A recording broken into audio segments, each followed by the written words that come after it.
कभी भी नेकी करने से मत रुको, चाहे हालात कितने ही मुश्किल क्यों ना हो, क्योंकि इंसान का दिया हुआ एक छोटा सा सदका अल्लाह के नज़दीक इतना बड़ा हो सकता है कि वही उसके लिए रहमत, माफ़ी और करिश्मे का जरिया बन जाए। जिस दिल में रहम हो, अल्लाह उसी दिल को अपनी रहमत से भर देता है, और जो अल्लाह के लिए देता है वो कभी घाटे में नहीं रहता, बल्कि एक दिन वही नेकी उसके पास अल्लाह की तरफ से इनाम की सूरत में लौट आती है। ये कहानी भी हमें सिखाती है कि सदका करना कितना बड़ा अमल है और सदके में कितनी ताकत होती है। बहुत पुराने जमाने की बात है। अरब के एक शहर में एक बादशाह हुकूमत करता था, जिसकी दौलत की मिसाल दी जाती थी। वह अपनी शान और ताजपोशी पर बहुत नाज करता था। हर सुबह जब सूरज की पहली किरण उसके महल की ऊंची मीनारों पर पड़ती तो पूरा शहर सुनहरी रोशनी में नहा जाता। लेकिन उस चमक के पीछे एक ऐसा दिल छुपा था जो रहम और इंसाफ से बहुत दूर जा चुका था, और उसकी फितरत में एक अजीब सा तकब्बुर था। एक दिन उसने अपने दरबार में ऐलान किया, जो कोई भी किसी को खैरात देगा मैं उसके हाथ कटवा दूंगा। दरबार में खामोशी छा गई। वजीर, अमीर, सिपाही सब सन्न रह गए। किसी में इतनी हिम्मत न थी कि कुछ कह सके। और उस दिन के बाद शहर की गलियों में एक अजीब सी उदासी फैल गई। मस्जिदों के बाहर बैठे हुए गरीबों ने दुआ के लिए अपने हाथ फैलाने छोड़ दिए, क्योंकि देने वाले हाथ अब डर के मारे सिकुड़ गए थे।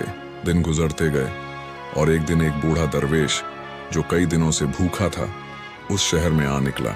उसका चेहरा सूखा हुआ, कपड़े फटे हुए और आंखों में ऐसी मायूसी थी कि देखने वाला भी तरस खा जाए। वह लोगों के दरवाजों पर जाकर आवाज देता, अल्लाह के नाम पर कुछ दे दो, कोई एक रोटी का टुकड़ा ही सही। लेकिन कोई जवाब नहीं आता। लोग दरवाजे बंद कर लेते, बच्चे खिड़कियों से झांकते और औरतें पर्दों के पीछे से अफसोस भरी निगाहों से देखती। आखिरकार वह एक छोटे से घर के सामने पहुंचा, जहां एक औरत रहती थी। वह एक नेक औरत थी, गरीब थी, लेकिन सादगी में जन्नत बसती थी उसके घर में। जब दरवेश ने दरवाजे पर दस्तक दी, वह आंगन में रोटियां सेंक रही थी। भूख से कांपती आवाज आई, ए बीबी, अल्लाह के नाम पर 2 रोटियां दे दो, 3 दिन से कुछ नहीं खाया। औरत का दिल कांप उठा, लेकिन अगले ही लम्हे उसने बादशाह के ऐलान को याद किया, जो कुछ देगा उसका हाथ काट दिया जाएगा। उसने घबराकर जवाब दिया, है अजनबी, मैं तुझे कुछ नहीं दे सकती। बादशाह ने मना किया है, अगर मैंने तुझे कुछ दिया तो मेरा हाथ काट दिया जाएगा। दरवेश ने आंसू भरी आंखों से आसमान की तरफ देखा और कहा, मैं तुझे अल्लाह के नाम पर कहता हूं, मुझे कुछ दे दे, मैं भूख से मर जाऊंगा। अल्लाह के नाम पर ये लफ्ज उसके कानों में गूंजे। उसका दिल कांप उठा। उसने 2 गर्म रोटियां उठाईं और कांपते हाथों से उस बूढ़े दरवेश को दे दी। दरवेश की आंखों में आंसू भर आए।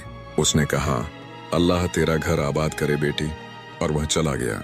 लेकिन किस्मत को कुछ और ही मंजूर था। बात बादशाह तक पहुंच गई। बादशाह ने उस औरत को बुलवाया। वह कांप रही थी, मगर उसकी आंखों में सब्र था। बादशाह ने पूछा, क्या तूने किसी भिखारी को रोटियां दी? उसने सर झुकाकर कहा, हाँ ए मेरे मालिक, दी थी।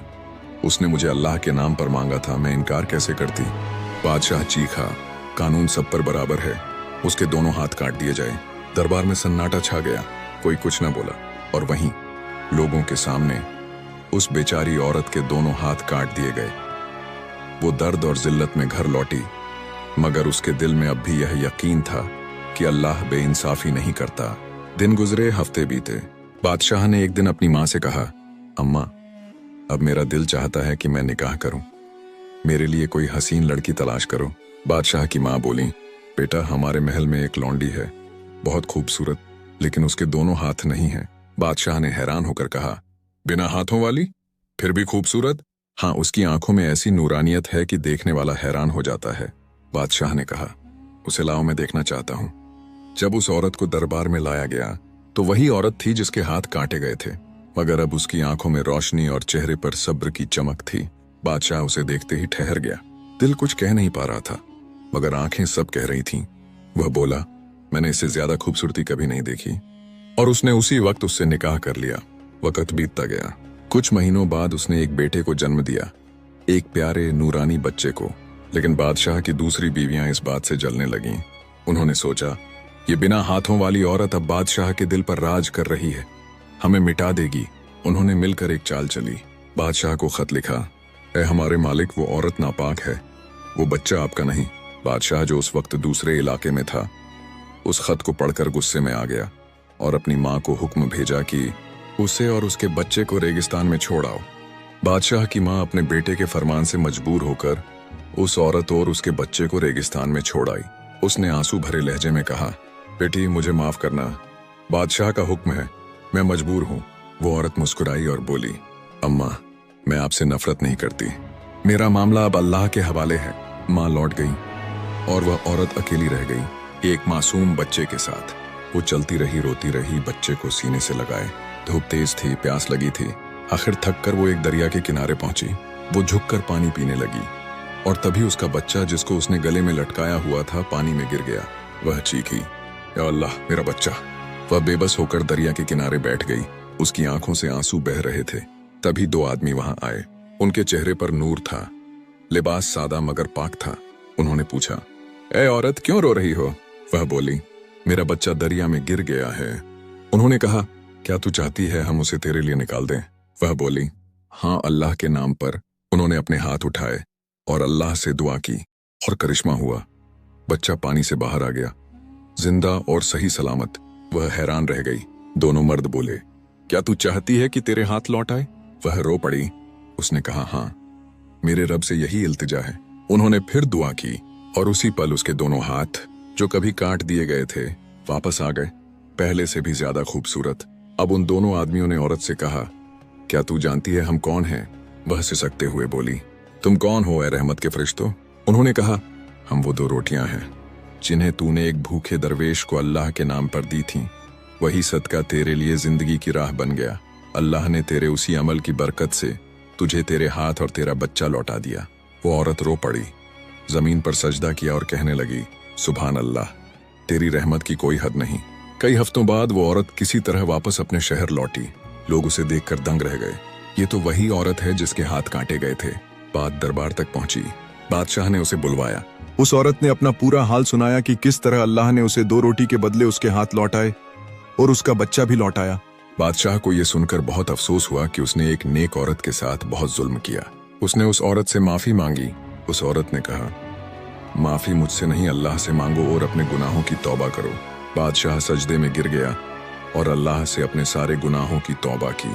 उसके बाद उसने उस औरत को इज्जत के साथ अपने महल की मलिका बनाया और उस बच्चे को अपना शहजादा, और दरबार में ऐलान किया कि आज से इस मुल्क में किसी को खैरात देने से नहीं रोका जाएगा, बल्कि जो देगा उसे इनाम मिलेगा। दोस्तों, ये था सदके की ताकत और अहमियत का ईमान अफरोज वाकया। अल्लाह के नाम पर दी हुई चीज कभी जाया नहीं जाती। इंसान जो कुछ भी अल्लाह की राह में देता है, चाहे वो 2 रोटियां ही क्यों ना हो, अल्लाह ताला उसे कई गुना बढ़ाकर लौटाता है। सच्चा ईमान और सब्र हर मुसीबत का इलाज है। उस औरत ने जब अपने हाथ कटने, घर से निकाले जाने और बच्चे के खो जाने तक में सब्र किया, तब अल्लाह ने उसे वो इज्जत और करिश्मा दिया जो किसी बादशाह को भी नसीब नहीं होता। और जुल्म चाहे कितना बड़ा क्यों ना हो, अल्लाह का इंसाफ जरूर आता है। खैरात और सदका मुसीबतों से बचाव की ढाल है। वो 2 रोटियां सिर्फ एक भूखे का पेट नहीं भरी, बल्कि उसी अमल ने औरत को उसके हाथ, उसका बच्चा और उसकी इज्जत सब कुछ लौटाया। अल्लाह रहम करने वाला है और इंसाफ पसंद है। जो इंसान अल्लाह के लिए देता है, अल्लाह उसके लिए रहमतों के दरवाजे खोल देता है, और जो जुल्म करता है उसका हिसाब जरूर होता है। अल्लाह की राह में दिया हुआ एक लुकमा भी बंदे के मुकद्दर को बदल सकता है। दोस्तों, वीडियो अच्छी लगी हो तो वीडियो को लाइक और शेयर कर दीजिए, और इसी तरह के इस्लामिक वाकयात और सबक आमोज किस्सों के लिए मेरे चैनल रूहानी किस्से को फॉलो कर दीजिए।